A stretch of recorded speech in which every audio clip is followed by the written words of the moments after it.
সকালবেলা এক কাপ গরম চায়ের সাথে যদি এমন হেলদি এবং টেস্টি আটার বিস্কুট এবং ঘরে বানানো এটা যদি থাকে, দেখবে চায়ের আড্ডাটা একদম জমে যাবে। তো চলো আজ আমি তোমাদের বানিয়ে দেখাবো আটা দিয়ে দুর্দান্ত স্বাদের বিস্কুট রেসিপি। তো চলো রেসিপিটা শুরু করব। রেসিপিটা অবশ্যই প্রথম থেকে শেষ পর্যন্ত দেখবে, আর না হলে বুঝতে পারবে না রেসিপিটা কেমন করে তৈরি করছি। রেসিপিটা পারফেক্ট করার জন্য থাকছে অনেক টিপস অ্যান্ড ট্রিক। আচ্ছা, ড্রিম কিচেন উইথ ভিলেজ ফুডের নতুন একটা রেসিপিতে তোমাদের সবাইকে জানাই অনেক অনেক স্বাগত।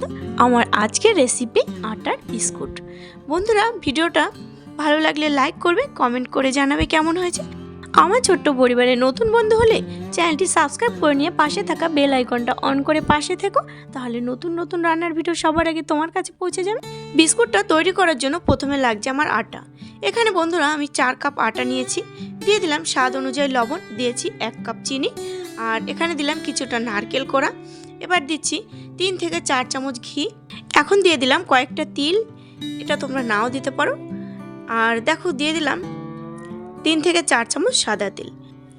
সমস্ত উপকরণ বন্ধুরা আটার সাথে খুব ভালোভাবে মিশিয়ে নেব। তোমরা দেখতেই পাচ্ছ আমি কেমন করে মিশিয়ে নিচ্ছি। আর আটাটা দেখো এইভাবে হাতে মুঠো করে নিলে একটা মুঠো হয়ে যাবে, আর চাপ দিলে ভেঙে যাবে। তো এমন যদি হয় তাহলে বুঝতে পারবে আটাটা তোমাদের পারফেক্টভাবে মাখা হয়েছে। আচ্ছা, এবারে অল্প অল্প জল দিয়ে আমি একটা ডো বানিয়ে নেব।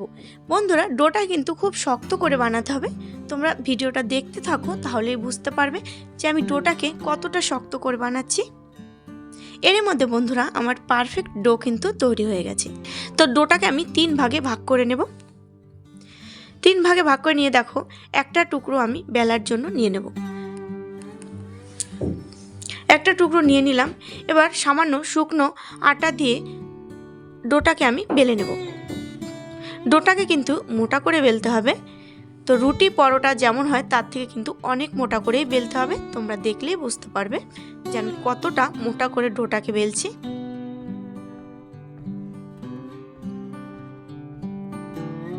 তো দেখো বন্ধুরা, আমার রুটিটা বেলা হয়ে গেছে, আর দেখতেই পাচ্ছ কতটা মোটা করে বেলেছি। আর এখানে দেখো নিয়েছি একটা কৌটোর ঢাকনা। তোমাদের কাছে কুকি কাটার যদি থাকে সেটা দিয়ে বিস্কুটগুলো বানাতে পারো, কিংবা ছুরি দিয়ে কেটে তোমরা চৌকো শেপেরও বিস্কুটগুলো বানাতে পারো, কিন্তু আমি আজ গোল শেপের বিস্কুটগুলো বানাবো। কৌটোর একটা ঢাকনা নিয়ে নিয়েছি, ঢাকনা দিয়ে বিস্কুটগুলো গোল শেপে কেটে নেব। তো দেখতেই পাচ্ছ আমার খুব সুন্দর গোল গোল বিস্কুটগুলো কিন্তু তৈরি হয়ে যাচ্ছে। একইভাবে আমি সমস্ত বিস্কুটগুলো কেটে নেব। তোমরা সামান্য আটা দিয়ে আর সামান্য কয়েকটা উপকরণ দিয়ে বিস্কুটটা অবশ্যই বাড়িতে তৈরি করবে। খেলে বন্ধুরা বুঝতেই পারবে না যে এটা বাড়িতে বানিয়েছো, এতটাই স্বাদ হয় খেতে। চায়ের সাথে তো একদম জমে যাবে। বাড়িতে যদি আত্মীয় স্বজন আসে তাদেরও যদি খেতে দাও, বুঝতেই পারবে না যে এটা বাড়িতে বানিয়েছো। আচ্ছা, দেখো আমি কয়েকটা বিস্কুট কেটে নিয়েছি। বিস্কুটগুলো একটা থালার মধ্যে তুলে নেব। আর একইভাবে বন্ধুরা সমস্ত বিস্কুটগুলো আমি এভাবে বানিয়ে নেব। তো চলো ভিডিওটা তোমরা দেখতে থাকো।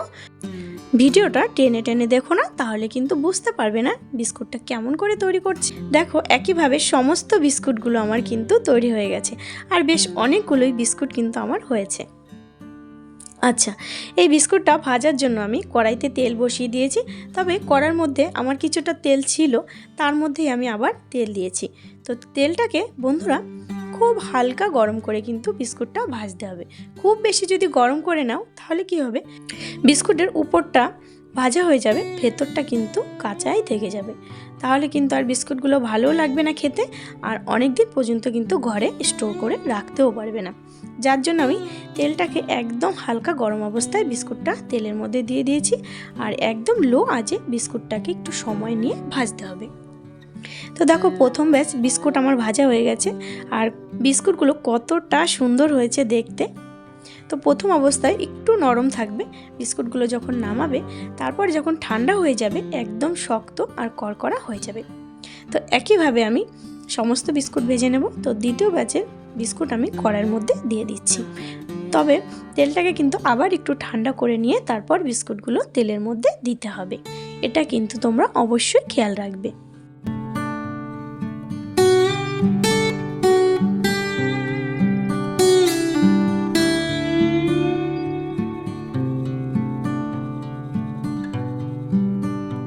তো দ্বিতীয় ব্যাচের বিস্কুটগুলো বন্ধুরা ভাজা হয়ে গেছে, দেখতে পাচ্ছ তোমরা। তো এই বিস্কুটগুলো আমি তুলে নিচ্ছি। আমার একটু অনেকটা সময় লাগবে বিস্কুট ভাজতে, যেহেতু আমি অনেকগুলো বিস্কুট বানিয়েছি, তোমরা দেখতেই পেলে। দেখো এই বিস্কুটগুলো নামিয়ে নিলাম। তোমরা খেলেই বুঝতে পারবে এটা কতটা স্বাদ খেতে। এই বিস্কুটগুলো আমার ভাজা হয়ে গেছে, তো এটাও তুলে নিচ্ছি। আর এরই মধ্যে বন্ধুরা আমার সমস্ত বিস্কুট ভাজা হয়ে গেছে। তো চলো তোমাদের একটা বিস্কুট আমি ভেঙে দেখাই যে কতটা করকরে হয়েছে। ওপরের বিস্কুটগুলো গরম রয়েছে, তাই তোমাদের নিচের থেকে একটা বিস্কুট বার করে নিয়ে ভেঙে দেখাচ্ছি। তো দেখতেই পাচ্ছ যে কতটা মুচমুচে আর পুরো দোকানের বিস্কুটের মতো কিন্তু তৈরি হয়েছে। চায়ের সাথে খেতে বন্ধুরা বিস্কুটটা ভীষণ ভালো লাগবে। রেসিপিটা কেমন লাগলো বন্ধুরা কমেন্ট করে জানিও। আর অবশ্যই কিন্তু লাইক করো। তোমরা কিন্তু একদমই লাইক করো না। তোমরা লাইক করলে কি হয়, নতুন নতুন ভিডিও করার ভীষণ উৎসাহ বাড়ে। আমার ছোট্ট পরিবার নতুন বন্ধু হলে চ্যানেলটি সাবস্ক্রাইব করে নিয়ে পাশে থাকা বেল আইকনটা অন করে আমার পাশে থেকো। নতুন নতুন রান্নার ভিডিও সবার আগে তোমার কাছে পৌঁছে যাবে। নতুন একটা রেসিপিতে নতুন একটা দিনে তোমাদের সাথে দেখা হচ্ছে। বাই।